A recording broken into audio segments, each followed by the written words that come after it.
Today on Locked On Dolphins, Mock-Draft-A-Palooza Episode 2 for the 2023 NFL Draft. A look at a number of NFL Draft simulators across the internet, and a special stipulation for each of the Dolphins' first few picks to make things just a little more interesting. You are Locked On Dolphins, your daily Miami Dolphins podcast. Part of the Locked On Podcast Network, your team every day. All right, Miami. Welcome to another episode of Locked On Dolphins. It's your team every day here on the Locked On Network. I am your host, Kyle Krabs, lifelong Miami Dolphins fan, host of Locked On Dolphins, co-host of the Locked On NFL Scouting podcast dedicated to team building across the entirety of the NFL, and it is Mock-Draft-A-Palooza version 2 here today on this Friday, April 14th, 2023 episode of Locked On Dolphins. I want to thank you guys for making Locked On Dolphins your first Miami Dolphins listen of the day. I want to thank the Everyday Club, everybody who listens in on a daily basis and is keeping tabs of everything that we have going on here on Locked On Dolphins. It's a wonderful Dolphins community. Take a look at a lot of different things from a lot of different angles and really enjoy exploring this team and the ideologies of it with all of you who tune into the show. So shout out to the everydayers, shout out to everyone who listens to Locked On Dolphins at all, but I would highly recommend being a part of the Everydayer Club. Today's episode of Locked On Dolphins is brought to you by Ultimate Football GM. If you've ever dreamed of becoming an NFL general manager, owning your own football franchise, this game is definitely for you. To download the game, visit ultimate-gm.com or look it up in the app stores. Our listeners get a 100% free boost to their franchise when using the promo code LOCKEDON in the game store in all caps. Mock-Draft-A-Palooza. We did this about a month ago. We had fun. We did a couple different versions, and it was more along the lines of, well, let's just dictate we have to pick a different position first so you could see what opportunity cost looks like. And that was fun. It was good fun. Good family fun here on Locked On Dolphins. But this is my favorite version of Mock-Draft-A-Palooza to date. And the reason why is I have selected 3 mock draft simulators from across the land of the interwebs. And I conducted a 7-round mock draft for the Dolphins in each of them with one singular stipulation. And the stipulation was this. Yesterday on the show, we explored what the recent history of trade downs in rounds 2 and 3 of the NFL draft on draft day have looked like and what that means for compensation.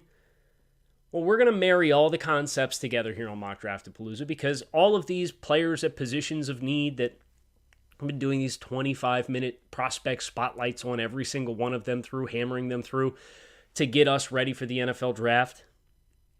These names are going to come up. And so too is the content from yesterday when we looked at the recent history of trade downs, because using the Draft Network Mock Draft Simulator, the Pro Football Focus Mock Draft Simulator, and the Pro Football Network Mock Draft Simulator, the only stipulation I had was you have to trade down from 51 and 84. You got to do a deal for both. And of course, you're dependent upon having a dance partner in real life, but I wanted to illustrate what that maneuver would look like for some of the names that we've talked about and some of the names that we've really liked. If any of the names fell into a stratosphere of trading down, what kind of trade packages I could get in different trade simulators. So this should be a lot of fun. The first one that I have on deck is the Draft Network simulator. This one is currently active for premium subscribers to the website. I obviously, with my prior works with Draft Network, I kind of have a soft spot for this one because I was very much involved in the development and the logic of this one in particular. Now, since I left at the beginning of March, there's been some changes to predictive board and team needs, so I wasn't quite sure what I was going to get myself into. But here's the trades that I made. I'll talk about the trades, and then I'll talk about the players that I picked. I took advantage of the Houston Texans being that team that we mentioned yesterday that has more draft capital at their disposal than any other team, and they have been one of the more active trade-up partners over the last 2 seasons on day 2 of the NFL draft. I sent 52 and 240. So that 51 technically and 239. Because the way that their structure works is it includes and omits pick 121 or 21. It's just a vacant slot, so it doesn't push all the other numbers up one. And in return, I got 65, 162, and 204. So I moved back about 14 spots, and I got a 5 and a 6. This was a tough sell, or this was a tough trade. There were other candidates that I could have gone to, but Houston having the capital that they did, 162 and 204 are the new picks added as a result.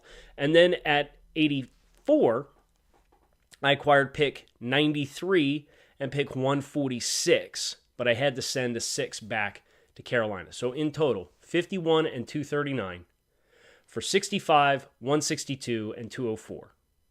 Okay, so I got an extra 5 and an extra 6. And then from 84 to 93, so traded back 9 spots and picked up another 5, but had to send a 6 back. So when it was all said and done on the Draft Network simulator, I made 5 picks. But the picks came at 66, 94, 147, 163, and 205 instead of having 51, 84, nothing until about 206 or 205, and then having a 7th round pick after that. So I got 2 picks in the 5th round and moved down about 10 spots for each of the top 2 picks.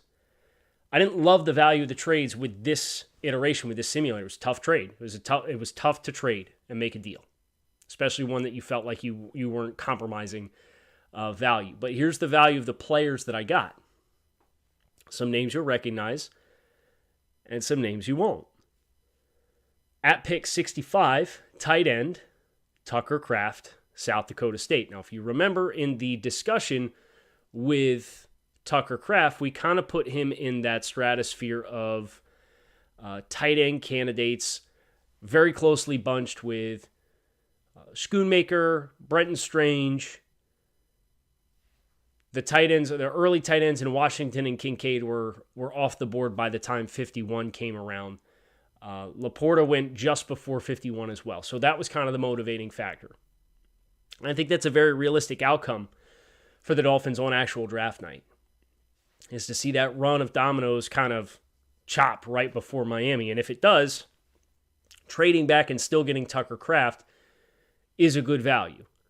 Now at pick 93, I drafted, big surprise here, not for anybody who listens to this show with any regularity, Israel Abanikanda, running back from Pittsburgh. So you can go back, if you're not familiar with these names, or if you're joining the Everydayers Club, but you haven't been a part of the Everydayers Club to this point, we did a 30-minute deep dive on Tucker Kraft and Abanikanda. A great opportunity to go back and familiarize yourself with those guys from my perspective on why I think they fit the Dolphins. But I'd be tickled pink with those 2 guys being your day 2 picks. Now, the big difference with this draft is that there's 2 picks now in the 5th round that I think you got really promising developmental type players on the defensive side of the ball. The first one came at 146, and it's a linebacker from Sacramento State. Marte Mapu. Big-time Senior Bowl standout, was a late addition. Really long, really lean, former safety, runs like the wind, plays with a dog in him. I think that's a really likable, developmental, defensive weapon type player that will play a lot of special teams for you early on. He's a phenomenal athlete. And the fact that's your 5th round objectives, right? You're not drafting anybody in the 5th round with the expectation that they're going to immediately alleviate a need for you. This Fangio defense, you need linebackers that can play in space. Mapu's a former safety. It was done. Lock it in. At 162 is Jacorian Bennett. And I think this was excellent value. I think Bennett gets hurt a little bit because he's largely projected as a nickel player. But he runs in the 4.3s. He's been productive. He's tough. He's scrappy. You think about some of the short-term deals the Dolphins have currently wrapped up in the secondary, and having Bennett as more insurance policies for corners because we got bit with corner depth last year, and B, somebody who developmentally you can maybe let go of a Nick Needham after this year and feel like Bennett has cut his teeth in the system and obviously is an athletic upgrade, should be a good fit. I didn't get any good value with offensive linemen. And I know we're all mad about that. Now, I did draft at 204 with the final pick of this first mock draft on the Draft Network edition of the simulator. Joey Fisher from Shepherd, another developmental type. I'll tell you what, watching this dude's tape, I was watching Shepherd tape for Tyson Bagent, the quarterback, and Fisher popped just as much. He can play. And he went to the NFLPA Bowl, had a really good showing there. Went to the Senior Bowl, but broke his hand during the NFLPA Bowl game, so he went for some interviews. He's very much on NFL radar, and there's a lot of untapped potential, but he plays a mean, nasty brand of football at right tackle. I think he'd make your roster. I don't think he'd be primed to play right away. You'd probably be wise to not play him his first year coming out of Shepherd, which is part of the PSAC, Pennsylvania State Athletic Colleges. But that's your class. It's Tucker Kraft, Abanikanda, Marte Mapu, Jacorian Bennett, and Joey Fisher. Tight end, running back, linebacker, corner, and offensive tackle. I'm going to be honest. I thought this one was the most challenging one to get good value on the trades. And I felt like in the trade back windows where I moved back, I got bit by runs on players that I would have taken, that I was hoping to see after the trade back. So yeah, I could have maybe traded back 4 spots from 51 to 55 and gotten a 6. But then I'm not getting the developmental types that I'm really excited about. So this class is more of you maybe lost a player that was marginally ranked higher on your board at running back and at tight end, or potentially an offensive line addition at 94. But in return, you get higher ceiling developmental type players, and you still get players that ranked very well within their prospective groups and were in the same tier of players at the positions that you were considering drafting with those first 2 picks. So that's mock draft number 1.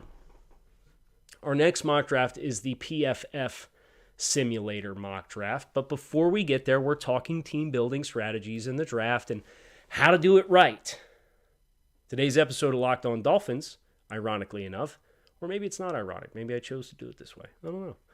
Gentleman doesn't kiss and tell. It is brought to you by Ultimate Football GM. You've heard me talk about this mobile game before, and if you think you'd make a great GM, Ultimate Football GM is a game that you absolutely have to try. You are responsible for managing every strategic aspect of your franchise, from hiring the right coaches and coordinators, to navigating the draft and free agency, to balancing the budget, negotiating player contracts, renovating the stadium, player injuries, player discipline, the ups and downs of seasons, player trades, you name it. It's all on you. All in a challenging and realistic game world that you have to get your hands on. Ultimate Football GM is completely free and playable offline, so you can play on the go as you want to and when you want to. Locked On Dolphins listeners get a 100% free boost to their franchise when using the promo code Locked On in all caps in the game store. That's Locked On in all caps. So make sure to check it out today. Just download the game, visit ultimate-gm.com, or look it up in the app stores. It's ultimate-gm.com. Ultimate Football GM. Start your dynasty today. The Pro Football Focus Draft Simulator. This was the easiest of the sims to get a deal done. I thought I got better value with my trade downs here than I did. It was more the utopian trade values. So we talked about and we looked at when we did the research yesterday on the day 2 trades, and you kind of put a star next to, hey, you went down 10 spots and you got a future 4. Like that, your ears perk up. Well, case in point, I went down from 51 to 61 with the Chicago Bears. And I sent 51 and 238 for 61, 103, and 148. So in comparison to the Draft Network simulator, I went down about the same amount of spots, a couple fewer spots, or a couple more spots on TDN, and only got a 5 back. Whereas here, I got a 4 and a 5. So either the Bears were way more desperate, or the board broke in a certain way in which the computer really liked and wanted to come up and get a player. hypothetically, for the Bears. So I went from 51 to 61, and at 61, no, I'll keep the format the same. And then at 84, I went to 93 again. So with the Panthers, this time I went from 84 to 93, and instead of collecting 147 and having to send 199, I got 132 straight up. So I added 2 4s and a 5 in these trade backs and sent a 2, a 3. I sent a 2 for a 2, but got a 4 and a 5 back. And then I sent a 3 for a 3 and got another 4 back. So the Draft Network one, I got picks in the 5th round. In the PFF one, I got picks in the 4th round. So better value. And as expected, you'll probably like the return on this mock more. It was not, I didn't feel like I got sniped as often here. Keanu Benton was the pick at 61. Defensive tackle from the Wisconsin Badgers. Now, this is kind of a buzzy player for the Pittsburgh Steelers, and they picked twice in the first half of the second round, so that's kind of a spot to watch, but he fell to 61 here, and I snatched him right up and didn't think twice about it. I picked 93, courtesy of the Panthers. This is a player who you're going to familiarize yourself here in a little bit when we get to doing his individual prospect deep dive. We didn't get there yet. Nick Saldiveri from Old Dominion, offensive lineman. Got him at 93. I think this is appropriate value. I think this is a pretty exciting talent and raw skill set to work with. The fact that I added 132 to get this player in this spot has me feeling good about the value as well, because that other player turned into somebody I like quite a bit as well. So your day 2 picks with the TDN mock were Tucker Kraft and Israel Abanikanda. The PFF mock, there was much better value in the trenches. I got Keanu Benton and Nick Saldiveri. Now pick 103, which was part of the trade back with the Bears, I got tight end Luke Schoonmaker from the Michigan Wolverines. He's already got his deep dive, just like Benton did. Saldiveri's coming up. At 132, I got another player that's got a deep dive coming up. Tulane linebacker Dorian Williams. One of the bits of feedback that I got from a lot of the listeners with the running back series was, hey, you look at a lot of home run hitters. How about some size? How about some sledgehammers? I got a sledgehammer at 148 in the PFF mock. I got running back Dwayne McBride from UAB. This is one of the more impressive broken tackle runners in all of college football. And you think about what the 49ers went after with Coach McDaniel when they drafted Elijah Mitchell on day 3, and the player that they got, McBride has some parallels to him. And if we have time before the draft, we might do one on him, but it's a numbers game at this point, because I could sit here and do endless amounts of prospect profiles, but we only have so many days between now and the draft. The last pick, 197, 6th round. I couldn't believe this dude was still on the board. Antonio Mafi, offensive guard, UCLA Bruins. You watch any Zach Charbonnet, Mafi's going to pop. He is big, nimble, dancing bear, will throw guys around up front. He's a little high variance, but this is somebody who I think could push the Robert Joneses and the Liam Eichenbergs of the world and potentially contribute on your offensive line. So 2 offensive linemen in this mock between Saldiveri, who I think could play tackle or could play guard, and Mafi, who could play guard and potentially play right guard in a certain world and push Robert Hunt out to tackle if Saldiveri wins left guard, and you feel like Eichenberg or Austin Jackson aren't one of your 5 best players. So that's what I like about this mock. I got better in the trenches. I get definitively better in the trenches. I don't love what I added from a skill player perspective. Schoonmaker is in the same tier as Tucker Kraft. I actually have him grade a little higher, and I got him later in this mock. So I would definitely say the value of the trades and the way the board broke was more favorable with this iteration of the PFF simulator than the TDN one, which I felt was more challenging to get good trade value and find good players falling into my lap in certain spots. Our last one is the PFM, Pro Football Network Simulator. Anybody who's interested in doing these, just know, I want to be completely transparent. The PFF one is a subscription service. The Draft Network one is currently scheduled as a premium subscriber experience. I know that's not the long-term plan, but that's how it's currently set up. If you want to do an experience, and this is my invitation to all of you, as we get ready to go to segment 3 here, send me your mocks. If you're a subscriber for one of the other two sites, send me your mocks. I want to know, I want to be able to compare your results versus my results to see if I just got bad luck, if I got good luck, I got good value, I got bad value. Want to know what from you guys what your mocks are looking like right now, but you have to trade down from 51 and you have to trade down from 84. Those are the rules. I didn't make them up. Actually, I did. That's neither here nor there. You can tweet them to me, or if you're part of the subtext community, you can drop them my way and text them to me. That's the nice thing about the subtext. If you're not familiar with the subtext, you can text Dolphins to 305-419-3924 and talk Dolphins football directly with me. Try to send broadcasts out to everybody who subscribes on a daily basis, update you guys on the programming, give you guys the behind-the-scenes looks at some of the materials and the research that I'm doing, let you guys get a hold of those materials to be able to see for yourself, make your own determinations, get sneak peeks of what's coming with the content, see my draft board for the Dolphins in its entirety, and just talk Dolphins football. The first 2 weeks are free. If you decide it's not for you, you can cancel at any time in those first 2 weeks. And if you like it, it's just a couple bucks a month. Get to talk Dolphins football with yours truly. So Dolphins, 305-419-3924 is another option for you to send your mocks my way as you do them. PFN simulator. Here's the trades. So with the first trade, I went back to 64 overall, aka the first pick of the third round with the Chicago Bears, and got 148 and 258 in return for 51.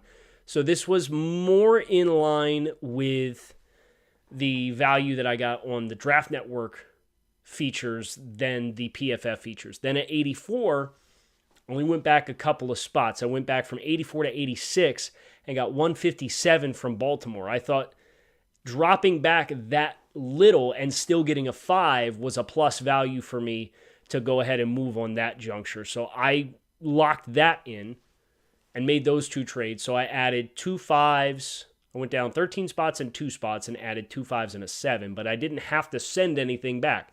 So this simulation is actually the one that had the most amount of players added to the Dolphins roster. Here's what I got. At 64, Deion Henley, linebacker, Washington State. Potential long-term heir to Jerome Baker. Nice compliment to David Long as far as style of play. Undersized, but moves very, very well in space. Can be effective in coverage. Henley used to be a safety. So I like that, again, as a long-term, and he's a contingency plan for if David Long has injury issues. Hopefully, if they pop up later in the season, Henley will be far enough along between he and Channing Tindall. You have some options. At 86, remember this only went down 2 spots, and I still picked up a 5. I got Zach Charbonnet at running back from the UCLA Bruins. I didn't really love the offensive line value here, but I did go offensive line at 148 with an asterisk. Andrew Voorhees from USC is the player. The challenge with Andrew Voorhees is he's definitively a day 3 player because he has an injury, his torn ACL that he's going to be coming back off of. So I don't know that he's going to help you right away. So that kind of leaves the door open for the Dolphins to, just like with the Draft Network one, you're going to have to do work this summer and get either a free agent veteran or make a trade with a 2024 pick to kind of help fortify that group. 157, which was part of that deal with the Ravens. So instead of picking at 84 and probably picking Zach Charbonnet, because neither of the players that went at 84 85 were the players I would have picked, I got Cam Jones, linebacker from Indiana. This was another Senior Bowl participant. Really popped in a big way. We're going to do a prospect spotlight on him. Looked like he was going to take a big step forward this year, but only played about a month's worth of the season before a foot injury ended his season prematurely. So he's a little under the radar, but he looked like a player who was taking big steps forward in growth and then performed well at the Senior Bowl. So I got Charbonnet and Cam Jones instead of just taking Charbonnet at 84. So that's nice. 197, we go tight end, Braden Willis, Oklahoma, kind of multifaceted, multi-tool player. Liked that value at 197. At 238, Darius Davis, another return option for the Dolphins. He's a speed wide receiver. Kind of your maybe practice squad year one heir apparent to Braxton Berrios, who's here on a 1 year, $3.5 million deal. Not small money. Berrios is going to be on the squad and he's going to play a big role, but can Darius be the long-term heir in that role within the offense? Because he's a blazing fast player. And then at 258, I went with the nose tackle, P.J. Mustipher. You guys are probably familiar if you were here for the 2023 offseason blueprint content we did before the start of free agency, because that was a name that was in mock drafts back then. So in summary, definitely got the best trade value with the PFF trades. I thought the PFN and the TDN trade experiences were more challenging to get plus value. Both of those experiences added multiple fives. And a later day 3 pick for the PFN. There was multiple 5s exclusively for the TDN and multiple 4s for the PFF version and experience. The 3 classes in their summary. The Draft Network Sim Mock 1. I want you guys to let me know which one you like the best. I think I have a feeling I know which one because I felt the board broke very favorably in one of these 3 experiences as compared to the other 2. The TDN experience mock draft 1 was Tucker Kraft, Israel Abanikanda, Marte Mapu, linebacker, cornerback Jacorian Bennett, offensive tackle Joey Fisher. The PFF mock 2 was defensive tackle Keanu Benton, offensive lineman Nick Saldiveri, tight end Luke Schoonmaker, linebacker Dorian Williams, running back Dwayne McBride, offensive guard Antonio Mafi, and then the third mock, the PFN mock, was linebacker Dion Henley, running back Zach Charbonnet, offensive guard Andrew Voorhees, linebacker Cam Jones, tight end Braden Willis, wide receiver return specialist Darius Davis, and defensive tackle PJ Mustipher. Those are the 3 mocks. I want to know which one you like the best. I want to know what your mocks are looking like right now, so send them to me. If you're going to shoot one over on the subtext, I promise I'll get back to you. I'll give you some critiques. I'll give you my insights. I'll let you know what I think of the players. But even if you're sending them on Twitter, send them over. I want to make sure I get a look. We're going to have a follow-up on this and talk about what all of Dolphins Nation has on their mind as we continue our path to the 2023 NFL Draft. But that is going to do it for Mock-Draft-A-Palooza version 2.0. I appreciate you guys for making Locked On Dolphins a part of your day, for making it your first listen of the day. I appreciate the everydayers who are here every day. You can find us on YouTube, wherever you listen to your favorite podcasts. We are your team every day here on the Locked On Network. Make it a great rest of your day. I'll be back again to talk to you all soon over the weekend. And until then, fins up.